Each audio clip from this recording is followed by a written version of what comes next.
Imagine that there is a place where the most important officials of the Nazi Empire seek the ultimate pleasure that their pockets can afford. It is a realm of unimaginable fantasies, where the darkest perversions of Hitler's lieutenants come to life. The most beautiful women of Europe are there, ready to fulfill all their desires in exchange for an exorbitant price. Not everyone can afford a visit here, but those who can always come back. Today, in this new episode of Military History, we will tell you everything about Les Charbonnets, the luxurious brothel of the Nazi leaders. To understand this story, we have to go back to the early stages of the Second World War. In the year 1940, the forces of the Third Reich seemed unbeatable, and everyone watched with a mix of horror and amazement as Europe fell under Hitler's grip. The Führer's troops took over France at an incredible speed.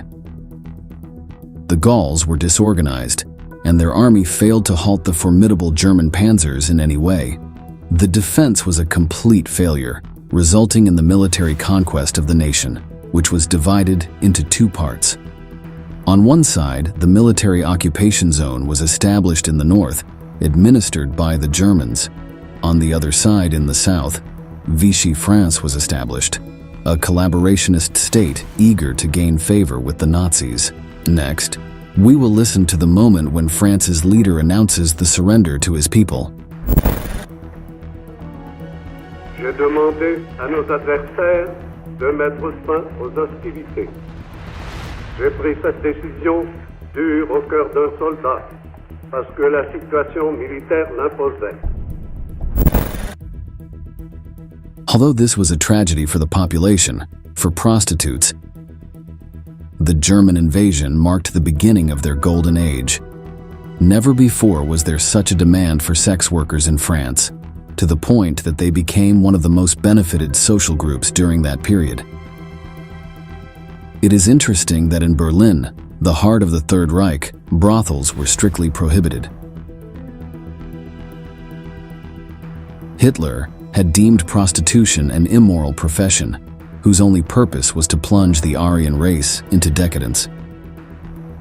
Those who practiced it were considered criminals and were consequently harshly pursued by the police.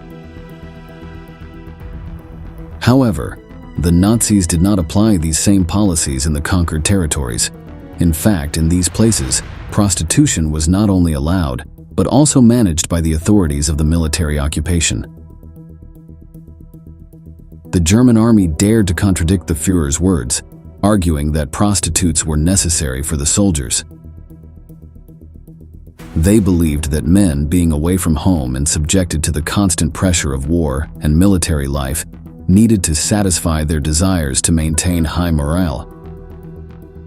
Nevertheless, this did not mean that the troops could freely mingle with any streetwalker. There were strict rules regulating their sexual behavior. The Wehrmacht classified brothels into two different categories. On one hand, there were garrison brothels located in larger cities, defined by having more occupation troops and, consequently, a higher demand for sex workers. On the other hand, there were field brothels located in the rear of the battle lines. A man exhausted from a combat that extended over several days could request special leave from his officers. During his brief leave, he was allowed to visit field prostitutes to relieve stress. For commanders, it was a way to keep the men happy and focused, as well as a means to prevent them from falling into despair and deserting. In France, the immediate consequence of the German invasion was a shortage of prostitutes. Upon learning that the Germans were heading there, many fled the country out of fear of what might happen to them. After all, in Berlin, their colleagues were vigorously persecuted, giving them good reason to be afraid. When the military governor appointed by the Wehrmacht learned that there were few prostitutes, his initial reaction was to blame the resistance. He denounced it as a plot by anti-Nazi guerrillas, seeking to undermine the morale of the Germans. However, the solution to this problem came within a few weeks when the invaders established high remunerations for prostitutes. They could earn more money providing sexual services than in any other job. To make matters better, they were sometimes paid with luxury goods such as jewelry, paintings, or high-quality food. This was the case when a prostitute became the protégé of some important officer. The protection of the conquerors was crucial and not insignificant in those uncertain times when the Nazis were ruling France. Fortunately for brothel enthusiasts, they had the famous Guia Rosa, Pink Guide, a popular book containing information about all the brothels in France. Let's take a look at what an edition of this guide was like. Eh bien, le petit livre rose, c'est-à-dire que c'était le guide. Le guide rose, c'était l'espèce de gomillot des bordels. Alors, guide rose, annuaire indicateur des maisons et salons de société, maisons de massage et de rendez-vous de Paris, province et colonies, 1934. Alors là, d'abord, il y a évidemment des publicités de toutes sortes pour les préservatifs, la lingerie spécialisée. Il y a même un peu de publicité pour les pêcheurs, ce qui prouve que les tauliers sûrement se livraient à ce genre de distraction. In this context, the brothel that became the most coveted place for Nazi officers was Le Chabanais in Paris. This establishment had opened its doors in 1878 at 12 Rue Chabanais, the street that gave it its name. Although its origins are shrouded in the mists of time, it is known to have been founded by an Irish woman known as Madame Kelly. This woman had significant connections in the Jockey Club of Paris, an institution for elite men. Through them, she secured investors to buy a 7-story building and turn it into a center of lust and exoticism. The facade was unassuming, so an unsuspecting person walking by would never imagine what was happening inside. However, there was a curious sign at the entrance, announcing that it was a house of all nations. This didn't mean that the prostitutes came from various countries, but that there were themed rooms designed to transport clients to different eras and parts of the world. The most famous rooms were the Arabian, Hindu, Japanese, medieval, Pompeian, and Louis XVI rooms. In total, there were 20 rooms and just under 30 prostitutes selected from the most beautiful women in Europe. The site stood out for its luxury, and it was evident that the investors had spent a fortune to make the decoration nothing short of exquisite. Inside, there were paintings by the artist Charles Touchet, who spent a whole year designing the frescoes that adorned the brothel. As you can imagine, not just anyone could access the pleasures of Le Chabanais. The brothel was reserved only for the wealthiest elite men on the continent. In the 19th century, when the brothel had just opened its doors, its most famous visitor was the Prince of Wales, who would become King Edward VII of England. It is said that he was a regular client of the brothel, and his favorite room was the Hindu room, as it contained a curious object. It was the love chair, a seat where the prince could recline and have sex with 2 women at the same time. It was designed to support his weight and not crush his partners in the act, as the prince was a very corpulent man. Decades later, the love chair would become one of the favorite toys of the Nazis. It is currently for sale, and you can watch the curator talking about it here. So it's a siège d'amour, or love chair. It was used by Edward VII of England before he became king. In his younger years, he liked to run off to Paris to frolic with women, ladies of the night, if you will. So it was designed for his personal use at Le Chabanais, one of the most notorious brothels of Paris. It dates to about 1890, and it could be yours. During the occupation, only the most important officers of the Wehrmacht, including those who managed the destiny of the Nazi Empire, entered this brothel. This is how Hermann Göring became the most renowned client during this time. Hitler's lieutenant, enjoyed losing himself for hours inside Le Chabanais, taking champagne baths in a copper bathtub, and indulging in the love chair of Prince Edward VII. The common troops had to make do with the rest of the brothels in Paris, which obviously were not as luxurious. As for the prostitutes, they were delighted to serve the Germans. They soon discovered that many rumors about the treatment of German men towards women were unfounded. At the beginning of the invasion, it was said that they were violent, aggressive, and irascible. In other words, replicas of the Führer. As the weeks passed, the prostitutes realized that they were actually like any other men, at least in private. In fact, some even came to prefer them over the French, as the rumor spread that the Germans were more cultured, courteous, and generous. Years after World War II, Fabienne Jamais, a madam of that time, wrote her memoirs. In them, she recounts her experience during those times and says the following: "I remember those SS soldiers, all dressed in black, all so young and beautiful, often endowed with extraordinary intelligence. They even knew how to speak French and English." On another occasion, seeing that some of her favorite clients were about to leave Paris to go to the front lines, she told them the following: "You're crazy. You're going to kill yourselves. Let Hitler go to fight instead of you." Many prostitutes became involved in intense relationships with the invaders. As we mentioned earlier, for many of them, it was a way to have a patron who provided protection and security. Although the prostitutes experienced the Nazi occupation as a golden age, the truth is that for the rest of the population, things were very different.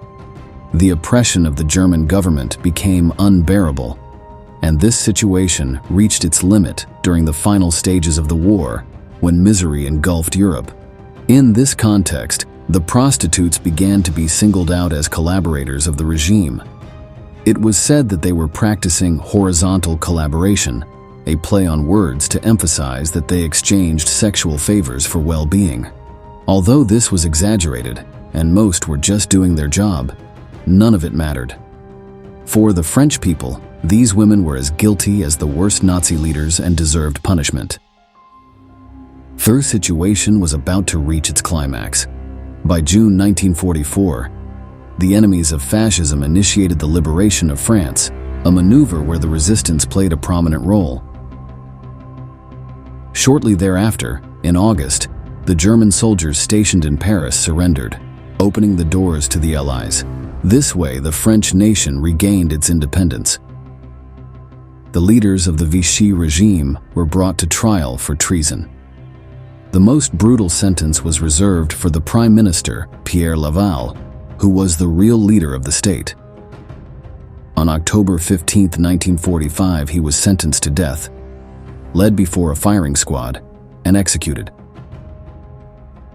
The government that emerged after the liberation of France put an end to the system of brothels run by the Nazis. Now the situation had taken a 180-degree turn. The prostitutes, who were once the most benefited by the occupation, now found themselves in the eye of the storm. There was an enraged population ready to mete out justice by their own hands and avenge the times of abuse and impunity. The supposed collaborators of Hitler were subjected to a brutal witch hunt, and the prostitutes were among the most affected by it. In those chaotic days, the streets were filled with furious crowds, relentlessly pursuing the women accused of collaboration. Once caught, they were held by several people, while a knife was passed over their heads, shaving them completely bald. This punishment dates back to the Middle Ages and was a way to humiliate unfaithful women. Their hair, considered their most characteristic attribute, and their main tool of seduction, was taken away. Here you can see one of the victims being carried as a trophy.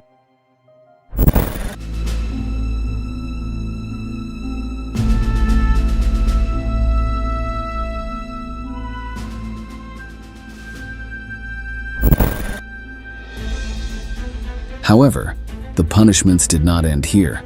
The most unfortunate were beaten until they were covered in bruises and bleeding from dozens of wounds. Then, They were loaded onto a truck and paraded throughout Paris so that citizens could insult, spit, and boo them. No one could have imagined that one of the prostitutes from Le Chabanais, which until recently was one of the most exclusive places in the French city, would now be humiliated in such a way. The story of the most famous brothel in Paris came to an end in 1946, when the government ordered the closure of all brothels. In 1951, the assets of the site were sold at an auction, resulting in the public learning the truth about what happened inside. This is how the most scandalous details about the themed rooms and objects, like the love chair of Edward VII, came to light. Today, where Le Chabanais used to operate, there is a residential building for private use. There are no traces left of what once was a pleasure haven for Nazi leaders. Often it is claimed that prostitution experienced a grace period during World War II, although that description falls short of capturing the variety of experiences and stories lived by sex workers during the conflict. History books often overlook the role of ordinary citizens, especially if they are marginalized women, even if they played a crucial role in defeating the Third Reich. That's why in this video, we want to analyze prostitution during World War II in a different way, focusing on incredible stories such as the British spy who turned sex into a biological weapon, or the infamous brothels that operated within European concentration camps and Asian cities occupied by Japan. Nudity and pain, death and revenge. Everything converges in this impactful installment of military history. Prostitution continues to be a taboo subject that divides opinions even today, but can you imagine using the oldest profession in history as a form of resistance against Nazism? That happened during World War II when one of Winston Churchill's most important spies decided to use sex as a form of retaliation against the German troops that had sown so much death in Europe. She is Virginia Hall, a young American born in 1906 who, thanks to her impressive tenacity and intellect, managed to enter Radcliffe College, the famous women's college at Harvard, and obtained a postgraduate degree at the American University in Washington, D.C. From a young age, she had a calling for service. So she tried to join the U.S. intelligence service, which focused on gathering information about the brutal war in Europe. Unfortunately, she was rejected because of her prosthetic leg resulting from a hunting accident during one of her many trips. In this incident, the shotgun slipped from her hands and discharged into her left foot. By the time she reached the hospital, gangrene had spread so much that doctors could only amputate the limb below the knee and replace it with a wooden leg. The constant rejection due to her prosthetic leg did not discourage Virginia Hall, who contacted the UK Embassy to apply for a position in British intelligence. This is how she became a spy for the SOE, or Special Operations Executive. The purpose of this organization was to conduct espionage, sabotage, and reconnaissance in Axis-occupied Europe. Hall was a pioneering agent of the SOE, arriving in French territory in August 1941, becoming the first female officer to establish herself there. Once hidden, she organized the Heckler Network in Lyon, which facilitated the movement of resistant soldiers, money, weapons, and supplies. It was during this period that she gained the reputation of being the most dangerous woman in Europe and one of the most wanted individuals by both the Gestapo and the head of the Luftwaffe, Hermann Göring, who offered a substantial reward for any information leading to Hall's apprehension. Not only that, but Virginia also managed to evade German intelligence services and sabotage trains. Quite impressive for a university girl rejected for having a wooden leg. While Virginia Hall operated throughout Europe, it is her years in France that interest us, as it was there that she formed one of the most incredible resistance groups of the entire Second World War. At the age of 37, she decided to attack the Germans in the places they frequented the most, French brothels. She did this in various ways. First, she convinced many waitresses to introduce heroin into the invaders' drinks.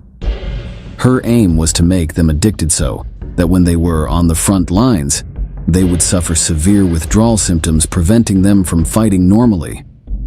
A pioneer in biological warfare, but her sexual attacks did not stop at intoxication. The second part of her plan came to fruition thanks to the collaboration of French prostitutes and Dr. Jean Rousset, a gynecologist in charge of certifying the women in the brothels. His signature assured German soldiers that the girls did not have sexually transmitted diseases. Virginia Hall convinced the doctor to certify as healthy women who suffered from syphilis and gonorrhea, thus infecting soldiers when they visited the brothels. This led to severe epidemics that incapacitated thousands of Germans who had to be sent to detachments for rest and medical attention. At the same time, Hall and Rousset organized a clinic to help resistance members who were injured in combat.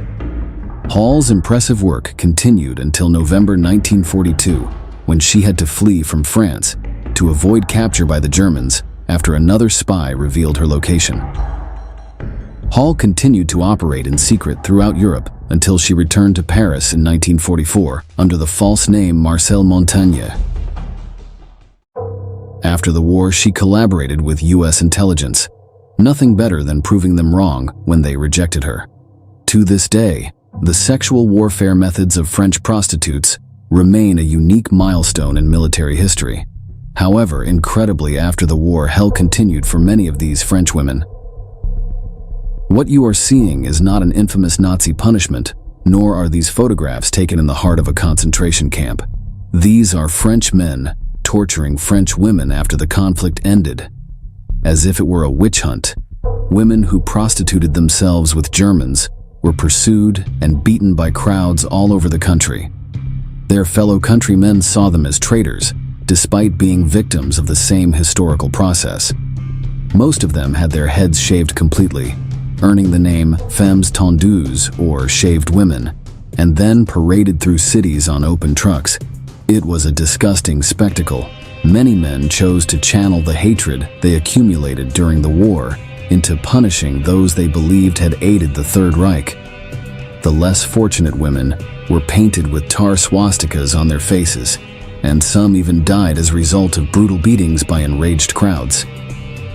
After the punishment, all these women became social outcasts, especially those who had the misfortune of becoming pregnant, as their children also received the hatred of their compatriots and were called Boshi heads, a derogatory term referring to Germans. Like the legendary American spy, the Germans understood that controlling prostitution was a fundamental link to dominate the minds and spirits of their soldiers, but also of the people they intended to conquer. On paper, Adolf Hitler and the National Socialist Party had a strict stance against prostitutes, whom they considered anti-social elements that should be eliminated in concentration camps. However, simultaneously, the Third Reich was a pioneer in developing a system of brothels in occupied territories, a method that, on the one hand, sought to prevent violent behavior and homosexuality among its soldiers, and on the other hand, to humiliate local populations by kidnapping daughters, sisters, and mothers for sexual slavery. Throughout the occupied territories, establishments were set up where German soldiers could have forced sexual relations with enslaved women. Generally, military brothels operated in former mansions, buildings, or even in brothels that came under the management of SS officers. In the French city of Brest, they even installed a brothel in a synagogue, leaving one of the most incredible photos of the time. Under the Star of David, you can read the schedules and costs of sexual services for German soldiers. These war crimes were neither a secret, nor much less. Even in the midst of the conflict, this activity was reported. The Polish government in exile issued a document on May 3, 1941, describing massive abductions and raids aimed at capturing young women for sexual slavery in German brothels. For the Third Reich, it might have been a moral degeneration, but officers of all ranks made use of these services.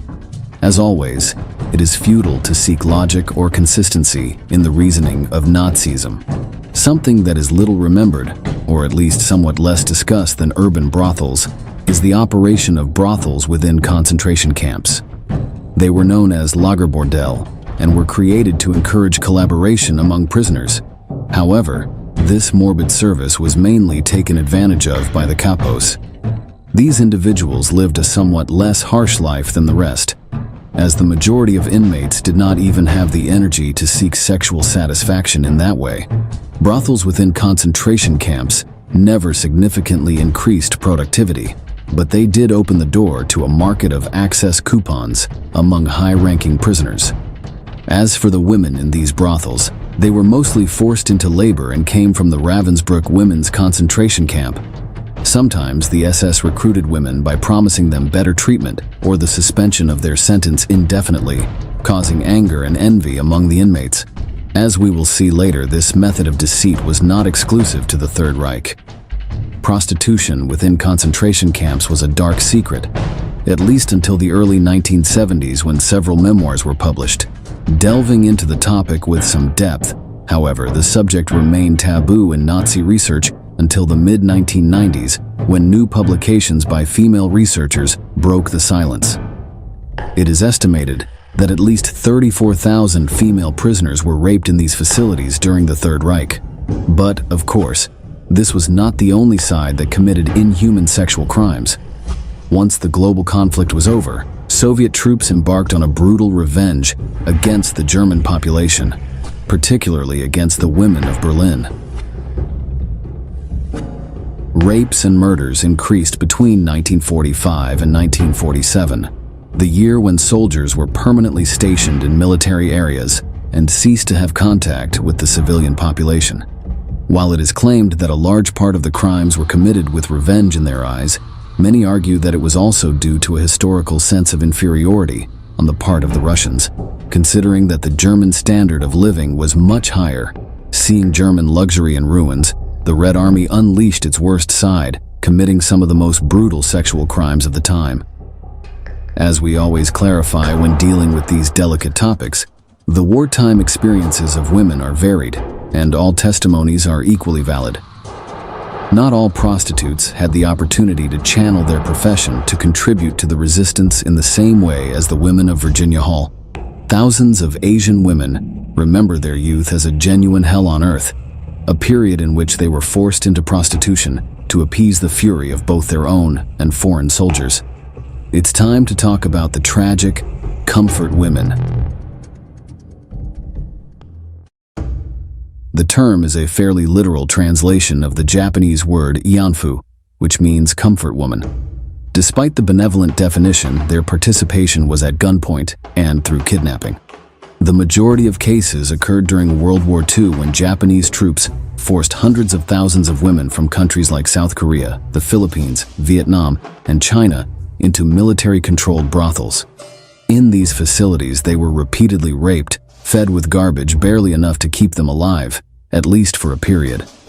Originally, these brothels were installed with the intention of reducing the rapes by Japanese soldiers and the spread of sexually transmitted diseases.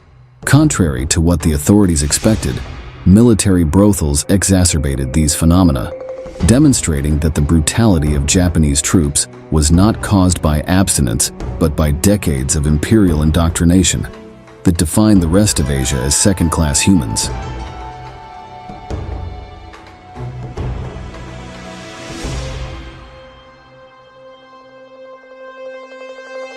Generally, the women were of humble origin and were forcibly abducted from their homes.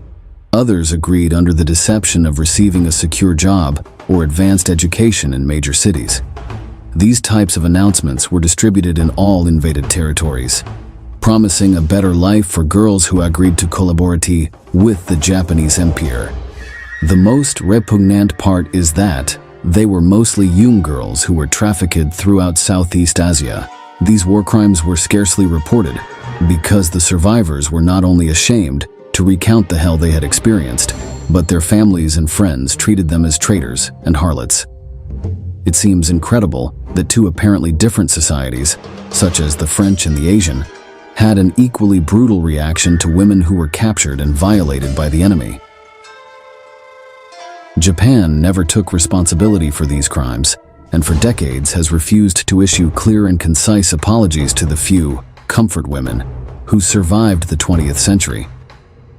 What we know today is due to both testimonies and documents revealed over the years, mainly by the governments of nations invaded by the Japanese Empire. Documents provided by China were of special importance in revealing the horrors that occurred in Japanese military brothels in Manchuria and other invaded regions.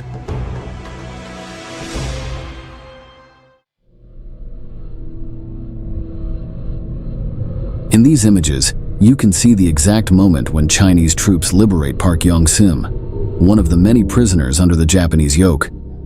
Her lost gaze gives way to an almost desperate expression, almost unable to comprehend what is happening. This is Park Yong-sim years later, with the gray hair and wrinkles typical of the passage of time, but carrying the horrors experienced during that era. Along with other women from South Korea, she has fought to have her story heard. In total, it is estimated that during World War II, more than 200,000 women were forced to work in Japanese military brothels, a horrifying form of slavery for which the Japanese government has not yet expressed regret or offered apologies. She is Kim Bok-dong, one of the 238 South Korean comfort women who stepped forward and shared their stories of abuse. Many of them reject the term prostitution, which they define as inappropriate because they claim they were lied to and forced to leave their homes to become sex slaves under inhumane conditions. 2차 대전이 일어나자 학교 다니는 학생들까지도 학도병이라 해가지고 전부 다 끌고 갔거든. 남자들만 끌고 갔으면 그만이지만 여자들 강제 모집이라 갖고 소문이 나더라고. 그래서 내가 가기도 싫어하는 대로 강제로 저쪽에서 모집을 하는.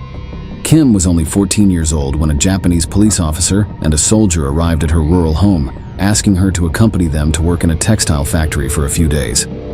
Instead of just a few days, Kim was away from her home for 7 years, held in military brothels in southern China, Indonesia, and Singapore. Regarding Japan's lack of apologies in 2015, Kim stated, "I never thought it would take so long. If I had known, I would never have stepped forward. Until this is resolved, we will not truly be liberated." These harsh words resonate to the present as a reminder that the violence of wars is not only experienced in the trenches or aboard fighter planes. Civilians also have to endure hell as their lives become worth little. During World War II, prostitution and sexual slavery experienced a turbulent period, leaving behind some of the most heartbreaking stories of the 20th century.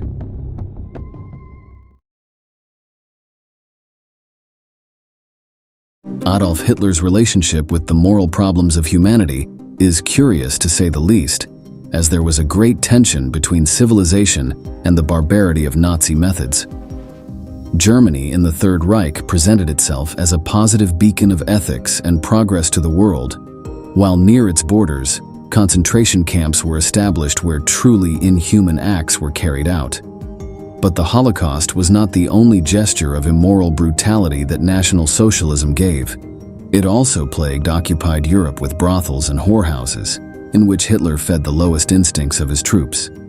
These brothels, where feasts of animal excess were held, were spread throughout the countries conquered by the Germans, and found their epicenter in Paris. Once considered the City of Lights, from 1940 onwards, the Nazis turned it into the capital of lust. French women became the main pastime of the Wehrmacht soldiers, and the Führer made sure that they had as much entertainment as possible. However, Nazi brothels reached their most sinister version within the barracks of concentration camps, where Jewish women were sexually exploited against their will by SS soldiers. Usually run by German guards turned prostitutes, these spaces of horror took the atrocities of the Holocaust to another level, surpassing those scattered throughout the cities of Europe. Are you ready to learn the sinister hidden history of Nazi brothels?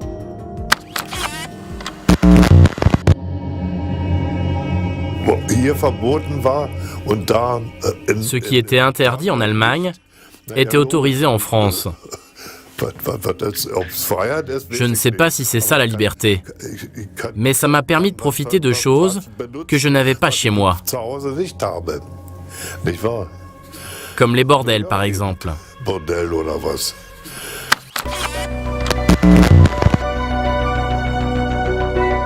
As this Wehrmacht veteran tells it, other young Germans belonging to Hitler's army gave themselves over to the worldly pleasures offered by the streets of Paris. In a certain way, the capital of France was always a libertine place, where artists and intellectuals from all over Europe met to venture into the deepest corners of the night. Drinks, hallucinogens, and exotic dances.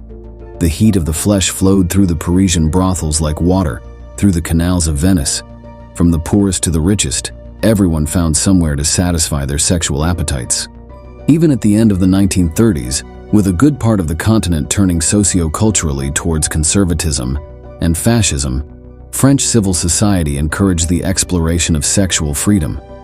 However, while Parisians gave themselves over to intellectuality and excess, they were unaware that not far from there, Hitler was preparing an invasion. Fantasizing that the Maginot Line was impenetrable, the French entrusted their security to this fortified wall that ran along the border with Italy and Germany. But they were unaware that the system designed during the First World War had a major strategic error. On May 10, 1940, Hitler ordered an advance against France, and the Blitzkrieg, the German strategy of overwhelming the enemy, struck mercilessly. The Maginot Line, far from offering an armored refuge against the Reich's tanks, divided the Allied forces into two smaller fronts, which could not withstand the onslaught of the Wehrmacht. In just 6 weeks, the cold German boot had crushed the French defenses. On June 22nd, the Nazis entered Paris in triumph, leaving this image as the greatest symbol of their power. Les Allemands avaient la réputation d'être des barbares, surtout en France. Et là, les barbares arrivent, mais on découvre qu'ils ne ressemblaient pas à des barbares et qu'ils ne se comportaient pas comme tels. Il s'est avéré qu'ils ne mangeaient pas de petits-enfants non plus, chose dont on n'était pas si sûr au début. Ils avaient l'aura des vainqueurs. Ils fascinaient tout le monde, sans exception, même les hommes. On peut comprendre que l'arrivée de ces soldats, avec leurs uniformes bien taillés, leurs bottes en cuir sur leurs motos, était une véritable sensation.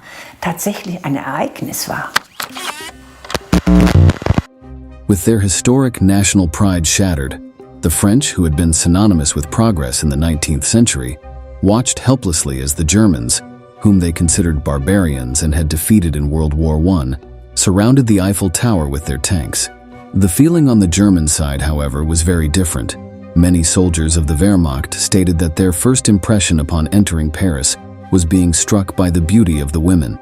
In fact, some Germans found the suggestive mannerisms of the French insulting, as described by soldier Ernst in a letter to his wife in Germany. Tu n'en croirais pas tes yeux en voyant le maudit maquillage dont les femmes se barbouillent le visage. Si mon épouse faisait de la sorte, je ferais mes bagages et je m'en irais sur le champ. C'est incroyable. Très souvent, je dois penser à autre chose, sinon je suis pris de violentes nausées. Ses lèvres rouges vifs, ses visages peints en jaune, ses sourcils surlignés de noir et ses vernis à ongles éclatants. Derrière ce tape à l'œil se cache une grande cochonnerie.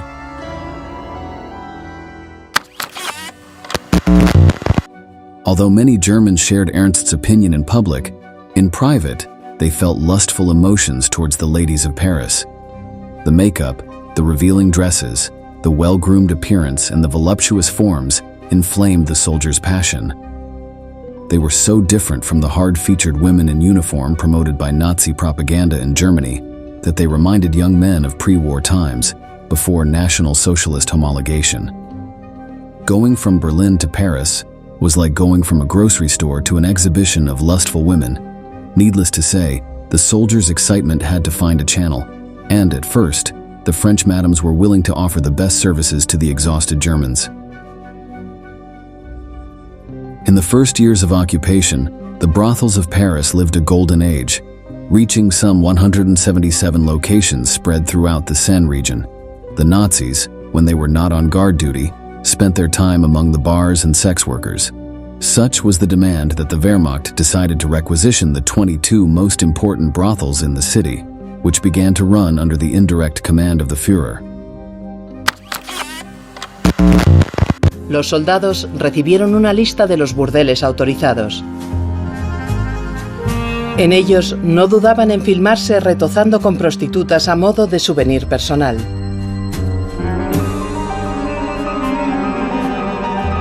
En los prostíbulos podían ver películas pornográficas francesas como esta, que un soldado consiguió en 1940 y se llevó como recuerdo de la campaña de Francia.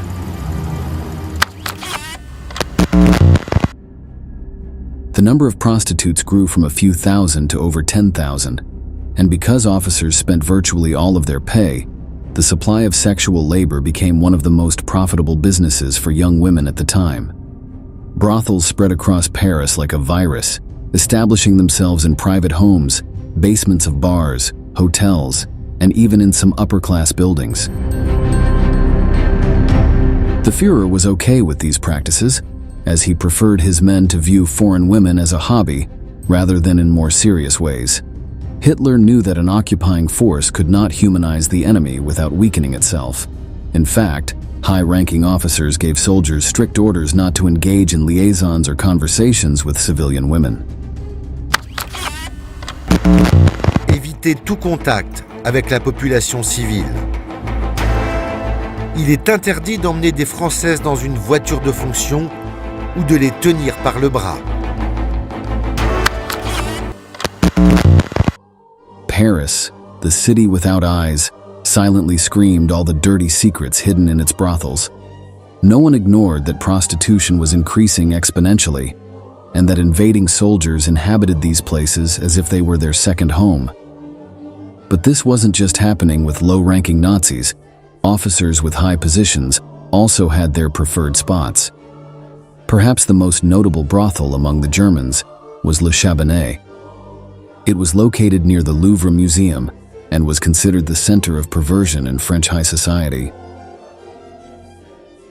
This house of luxury had existed for a century before World War II, and its fame preceded it.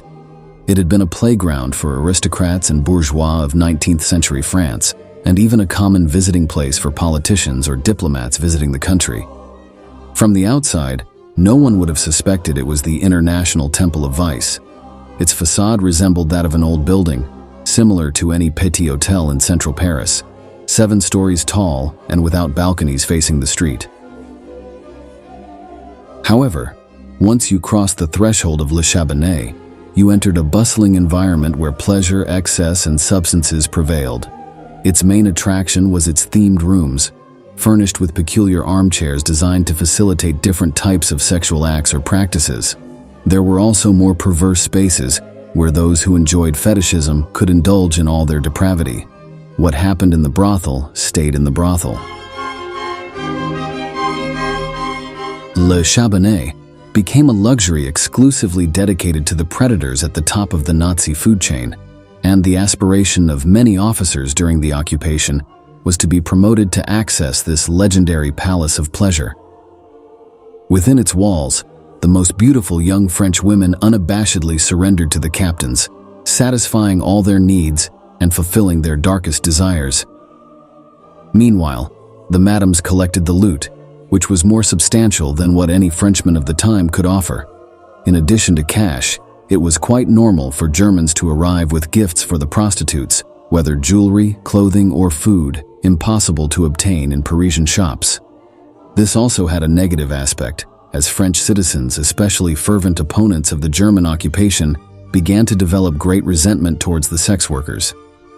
Dubbed horizontal collaborators by the resistance in a clear pejorative gesture towards their occupation, the prostitutes slowly became enemies of their compatriots, who were poisoned by humiliation and resentment. By the end of the war, after France was liberated, the people were relentless and brutal towards the prostitutes and the girls of the brothels. The Nazi invasion shattered French society in many ways, and what we will see next was one of the most unjust outcomes for women. El gentío pedía cuentas a quienes se habían acostado con los alemanes. Su delito, colaboración horizontal. Todo un ritual acompañaba a estas decapitaciones dulces, orquestadas por resistentes de la 11ª hora. Raparon la cabeza a más de 20.000 mujeres.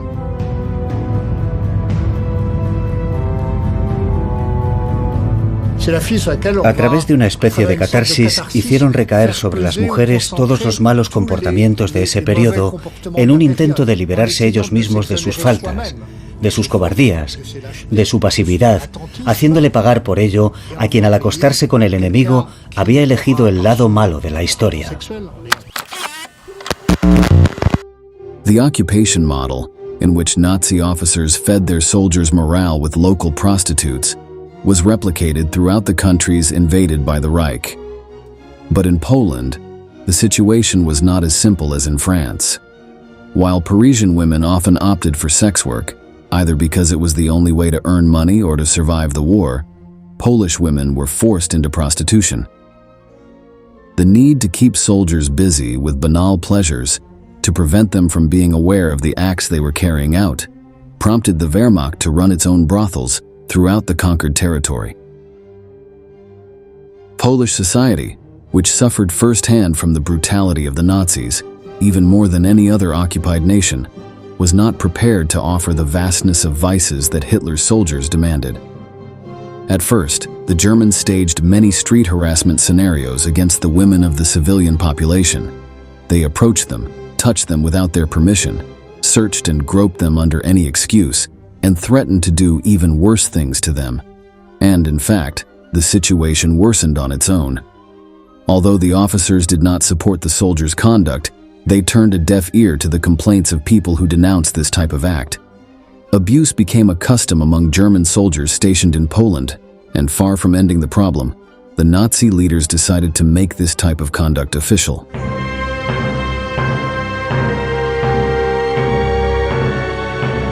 By the beginning of 1941, German commanders allowed sexual exploitation in the territories of Poland and the Soviet Union.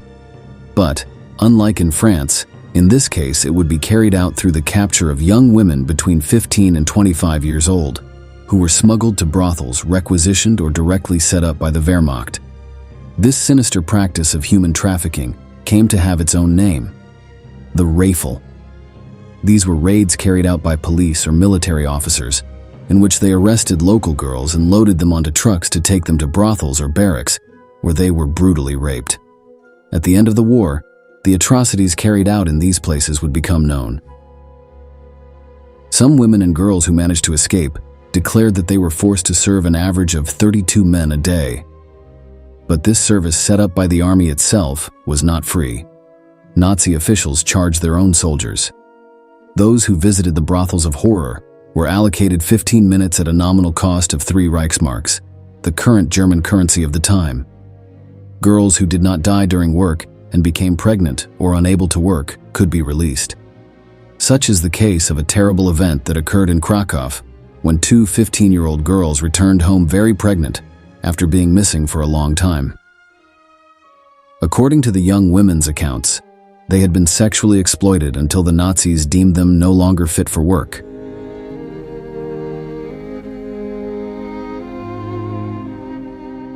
But these brutal activities went beyond Poland's borders.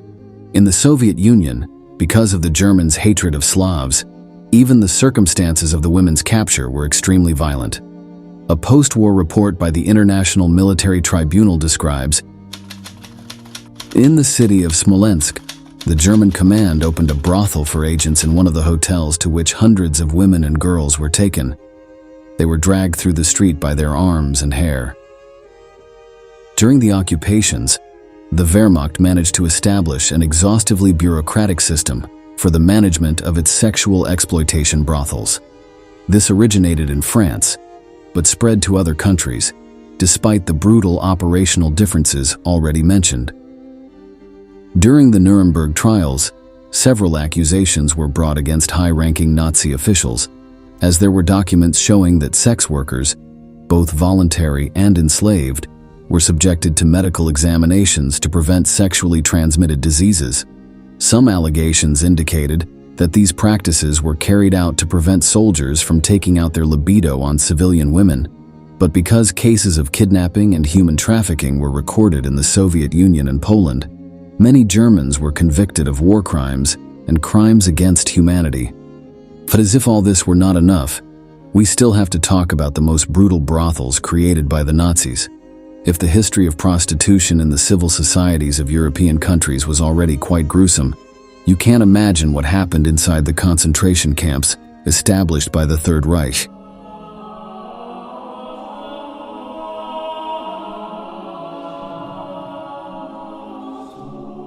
That's right. The large prisons and extermination centers with which Hitler articulated the Holocaust were not only bastions of slavery, forced labor, induced starvation, and mass murder. They also created brothels of horror, spaces inhabited by sexual exploitation, abuse, and inhumanity. If outside the walls the situation was bad, inside it was even worse. The first brothel was created in the Mauthausen-Gusen camp in 1942, and was followed by those of Auschwitz and Buchenwald in 1943, and a year later, Neuengamme, Dachau, Dora Mittelbau, Sachsenhausen, and Flossenburg were added. The practices within these barracks had similarities with those of ordinary brothels, but also great differences. The forced brothel at Mauthausen was born as a kind of experiment to try to motivate the Jewish population that worked during their imprisonment. The idea of exploiting women so that the other prisoners would increase their productivity seemed logical, but this never happened. The truth is that most of the prisoners were completely physically exhausted to carry out the sexual act. In a matter of weeks, the barracks of perversion became a place of entertainment for the German criminals, the kapos, and the guards themselves. In fact, its official name was established, Lagerbordell, which simply meant brothel of the camps. But among the Nazis it was called Freudenabteilungen, which meant the division of joy, alluding to how much they enjoyed visiting those corners of the enormous prison.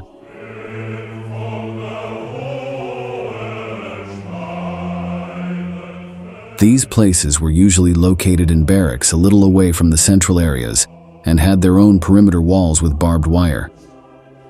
In the smallest camps, they could house 20 private rooms for prisoners who were forced to sexually service visitors. In larger facilities, these numbers grew exponentially. The exploited Jews had to be replaced continuously, as they arrived at the brothels in a deplorable state of health, and were usually taken away in even worse conditions, sick and on the verge of death from exhaustion. These sinister buildings were guarded by female guards, who sometimes ran them or served the officers who took the profits. Some Nazis took advantage of these places of horror to carry out their own experiments, as was Heinrich Himmler himself, who decided to carry out corrective rapes in Auschwitz. During the Holocaust, Jews identified as homosexual, transgender, or any other identity were marked with a pink triangle on their sleeves. The head of the SS ordered lesbians and homosexuals to be systematically raped by members of the opposite sex, attempting to correct what he considered a deviation from human nature. In Himmler's own words, he only wanted to cure homosexuality through the therapy of knowing the joy of the opposite sex.